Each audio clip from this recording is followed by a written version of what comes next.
Dans ce 17e épisode, nous abordons les débuts de la guerre de 100 ans, un événement qui s'est déroulé à Bourges en 1356 et dont il reste une trace dans la topographie berruyère. Philippe III, roi de France, eut deux fils, Philippe IV qui lui succéda et Charles de Valois. Louis X le Hutin succéda à son père, mais son fils posthume, Jean Ier, ne vécut que quelques jours. Du coup, ce fut son oncle, deuxième fils de Philippe IV, Philippe V le Long, qui devint roi de France, puis son frère Charles IV le Bel. Ces trois frères, qui n'eurent pas d'enfants mâles vivants à leur mort, avaient une sœur, Isabelle de France. Mais on ne lui donna pas la couronne de France, on préféra son cousin Philippe VI de Valois. Isabelle se maria avec le roi d'Angleterre Édouard II. Leur fils, Édouard III, devint roi d'Angleterre et réclama la couronne de France en tant que petit-fils de Philippe IV. Et il lutta contre Philippe VI, puis son fils Jean II le Bon. Ce fut le début de la guerre de 100 ans.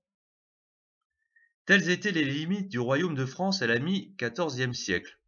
Bourges est une ville centrale du royaume, mais aussi du domaine royal, en bleu foncé et clair. En vert, les domaines continentaux et français du roi d'Angleterre. Édouard, le fils aîné d'Édouard III, dit le prince noir, partit à l'été 1356 avec 2000 hommes d'armes et 6000 archers de Bordeaux. Cet événement nous est connu grâce à Jean Froissart, qui écrivit des chroniques au XIVe siècle, ici au livre 2, chapitre 24. À Bourges, l'archevêque Roger le Fort organisa la résistance. Il fut aidé par deux chevaliers envoyés par le roi de France, Guy de Damas, sire de Cousan, et Hutin de Vermeil.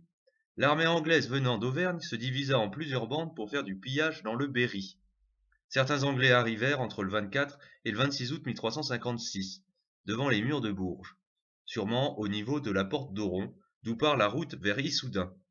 Le long de cette route existait le faubourg d'Oron, c'est-à-dire un quartier non protégé par les murailles médiévales. Les Anglais commencèrent à l'incendier et à le piller. Les Berruyers firent alors une sortie, et les Anglais s'enfuirent vers Issoudun. À l'emplacement de cette échauffourée fut élevée une croix, ici.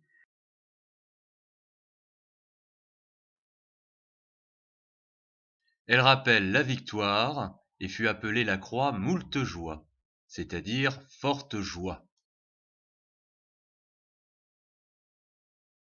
Cette croix fut abattue en 1562, quand la ville fut prise par les protestants. On en érigea une seconde en 1600, qui dura 20 ans, puis une troisième en 1623, une quatrième en 1771, qu'un orage abattit en 1773. En 1865, un particulier dressa une cinquième croix en bois sur un terrain lui appartenant. Une tempête la renversa en 1913. Enfin, une souscription permit d'édifier la croix actuelle, qui n'est peut-être pas au même endroit que la croix originelle, car un peu éloignée de la rue Moultejoie. Ainsi, cette croix rappelle les débuts glorieux de la ville de Bourges dans la guerre de 100 ans.